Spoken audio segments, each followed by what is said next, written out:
ce virus est particulier. Il a reçu ce qu'on appelle des insertions, des petits bouts d'ARN venant d'un autre virus, ou même par une synthèse chimique.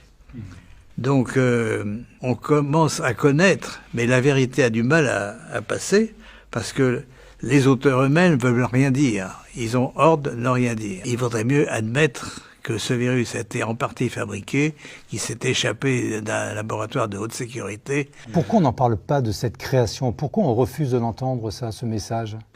Parce qu'il y a ce qu'on appelle en anglais un cover-up général. Ça, c'est extraordinaire, c'est-à-dire que même les scientifiques sont achetés. Ils parlent presque tous d'un même élan.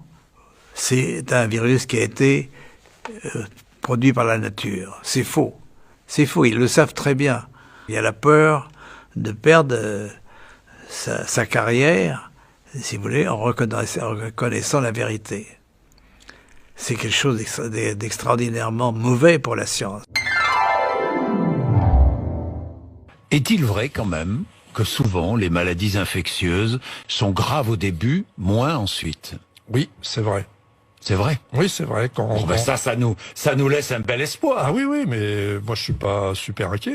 Mais je le sens. On constate qu'au début d'une épidémie, quand les choses s'accélèrent, la mortalité, la transmission, la contagiosité augmente, et puis ensuite elle diminue sans qu'on sache pourquoi. Il y a beaucoup de théories.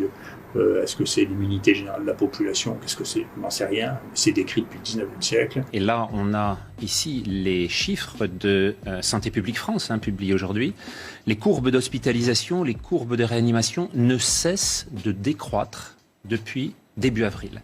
Nous ne sommes plus du tout dans la gravité, dans l'urgence du printemps, de celle de février, de mars et d'avril. Pour moi, l'épidémie est terminée, donc je vous dis, il n'y a pas de problème. Donc effectivement, je vais choquer beaucoup de gens. Je suis vraiment désolé, mais je pense aussi aux millions de personnes pour lesquelles il y a une épée de Damoclès en permanence, cette fameuse seconde vague qui n'arrive jamais. Nous sommes face à une épidémie sans malade.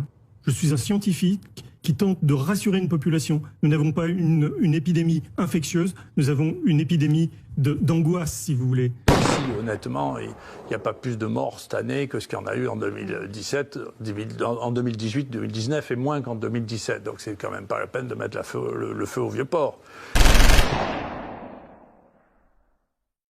Qu'on est dans un monde de fous.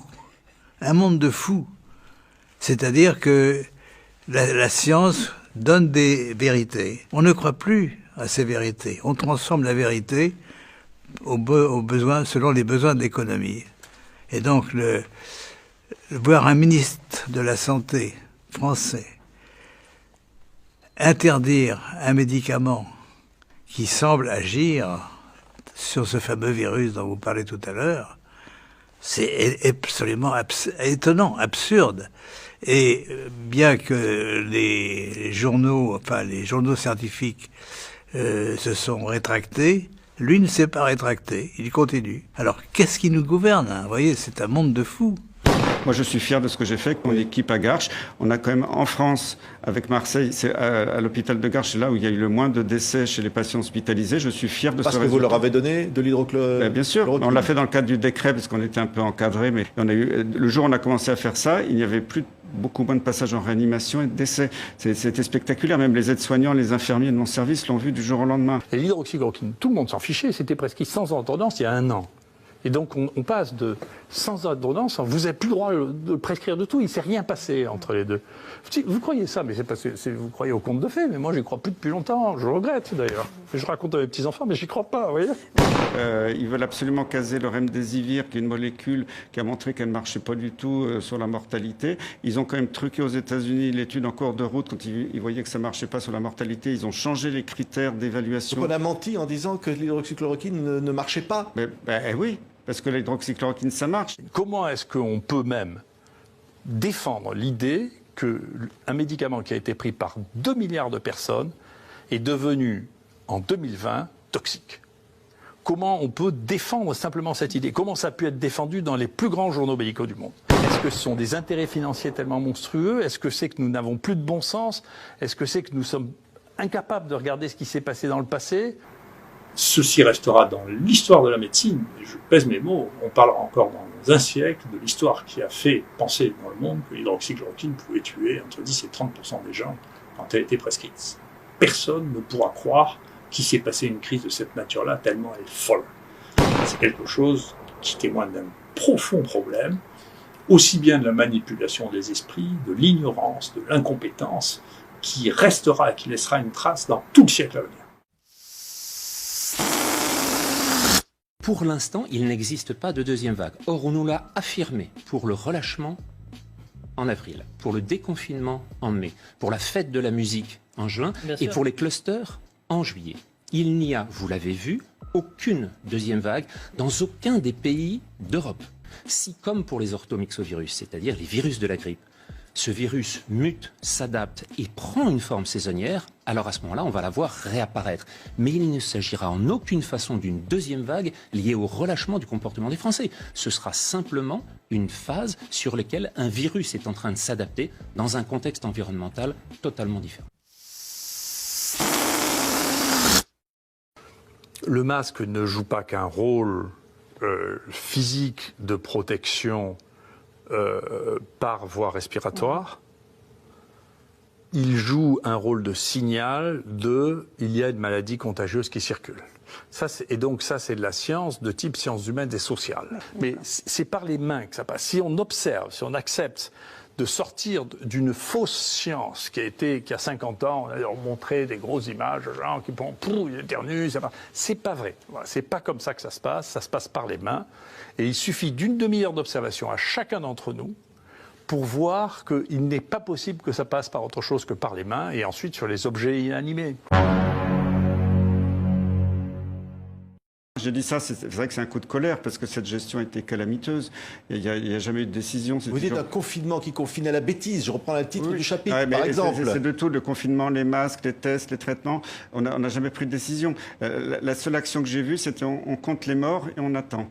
Donc tous les soirs, on avait le compte des morts à la télé. On ne lisait jamais ce qu'on allait faire. Oui, on est en train d'évaluer, on va tester, on aura des résultats, des traitements dans plusieurs semaines, plusieurs mois. Et on ne gérait pas au quotidien. Tous les jours, à une époque, il y avait 500 morts par jour. Deux visions possibles. La vision optimiste et la vision pessimiste. Pessimiste, c'est qu'on va à la catastrophe, à la fin de la civilisation dans quelques générations. Et bon, j'espère qu'on ne va pas y arriver. Et pourquoi et comment on irait à la fin? Mais parce que la civilisation actuelle a perdu ses valeurs, si vous voulez. Elle est dominée par l'argent, par l'économie. On n'a pas le droit de censurer les questions scientifiques parce qu'elles font naître des réflexions scientifiques qui amènent bien plus loin que l'interdiction hygiénique des gens qui disent « je sais ce qui est bon pour vous ». Voilà. C'est un autre monde. Le monde politique et le monde de la connaissance scientifique, c'est deux mondes différents. Si des connaissances nouvelles m'amènent à changer d'avis, je change d'avis sans le moindre remords. Ça m'est indifférent, je sais bien que la science est fille du temps. Et bien entendu, si elle change, je changerai d'opinion avec.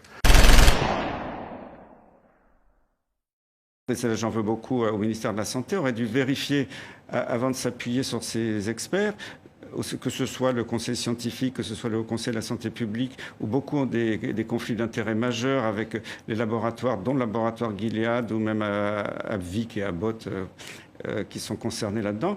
Ils auraient dû vérifier et les exclure de ces commissions. Et les Français sont en colère parce qu'ils voient que l'industrie pharmaceutique a infiltré maintenant le monde de la santé. Et je trouve très surprenant, c'est que les pays les plus riches, qui ont été le plus sous l'influence de l'industrie pharmaceutique, sont les pays où la mortalité est la plus élevée. C'est très choquant. Quand on dit que la France était la meilleure médecine du monde, la médecine française est tombée dans le caniveau. Heureusement que les médecins généralistes français, c'est eux qui ont tenu la barque. Avec tous les soignants, je leur rends hommage. Vous dites que la médecine française est tombée dans le caniveau. Oui. Je reprends votre expression. Oui, parce que regardez la létalité en France du Covid est la plus élevée du monde, 18,4% contre 5% aux États-Unis, moins de 5% au Brésil. Donc il y a beaucoup de désinformation là-dessus. La France a été extrêmement mauvaise et comme par hasard, c'est le seul pays au monde à avoir interdit l'hydroxychloroquine. Comment on peut me sanctionner alors que j'ai guéri plus de gens que partout ailleurs en France? J'ai respecté le serment d'Hippocrate. Il y en a qui l'ont oublié, je pense, là-dedans. C'est le malade avant tout, plutôt que de se mettre de l'argent dans la poche. Je suis très fier de ce que j'ai fait. J'assume totalement.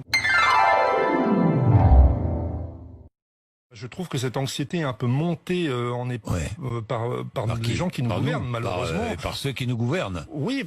Non, pourquoi les médias, oui, peut-être un peu, mais honnêtement, les gens qui vous n'avez pas besoin d'en faire plus que ce que fait le gouvernement. Mais pourquoi Je sais pas. Pensez-vous cela? Peut-être. Alors, je pense qu'il y a deux problèmes. Il y a peut-être des problèmes de politique autres.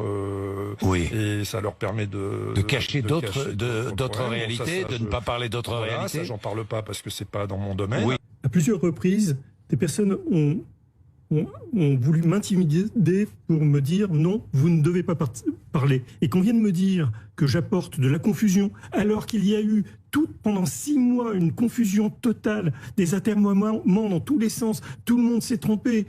C'est insupportable d'entendre ça. Je me demande pourquoi, il faudra répondre à cette question, pourquoi les gens qui se trompent tout le temps, on continue à les entendre, ils ne sont pas discrédités, alors que ceux qui ont donné les bons chiffres, eux, on les critique. Je prends beaucoup de risques en faisant ça parce que je n'ai rien à gagner. Et ce que je vois est incohérent avec tout ce qui est mis en place. C'est tout. Et qui plus est, le Conseil scientifique, lorsqu'il nous annonce la énième deuxième vague la semaine dernière, un certain nombre de ses membres sont sur leur site de vacances. Si je le dis, c'est parce qu'ils l'annoncent publiquement sur les radios publiques. L'un des membres, alors qu'il nous annonce une catastrophe sanitaire pour la France, est sur son site de villégiature. Nous sommes dans des situations dans lesquelles nous nous trouvons face à des gens qui ne croient pas aux recommandations qu'ils transmettent. Nous sommes actuellement dans une utilisation des indicateurs, un changement, une instrumentalisation qui fait que nous allons avoir, pour les semaines à venir, des changements de comportement, des orientations qui sont décidées par un conseil scientifique qui ne regarde plus la réalité du risque, mais qui souhaite probablement imposer d'autres schémas de pensée. Et alors, le problème, c'est que les vaccins, parfois, sont mauvais. Il faut dire, et je le dis ici vraiment, il faut le dire très fort, c'est que si vous avez quelqu'un qui est atteint par le Covid-19, si vous le vaccinez contre la grippe, vous risquez de le faire mourir dans les jours ou les semaines qui suivent. Si vous avez quelqu'un qui a une chimiothérapie bien équilibrée contre un cancer, vous le vaccinez contre la grippe, vous allez le tuer aussi très rapidement. Il faut dire ça. Il faut dire que les vaccinations interférentes sont très mauvaises. Or, réellement, si vous voulez, si la maladie reste qu'elle est maintenant, je ne sais pas qui c'est qui va vouloir se vacciner pour un truc qui ne tue pas, quoi. Enfin, honnêtement. Hein. Donc, si vous avez 0 bénéfice, la balance risque-bénéfice est insupportable. Si vous avez des grands bénéfices, vous pouvez supporter les risques qui soient raisonnables. Et j'interdis à qui que ce soit de me dire que je suis un pro ou un anti-vaccin. Enfin, c'est des trucs d'imbéciles. Donc, ce que je fais ce que je dois. Et je veux pouvoir dormir le soir en me disant que j'ai fait ce que je devais. Voilà, je fais ce que je dois. J'espère qu'ils dorment aussi.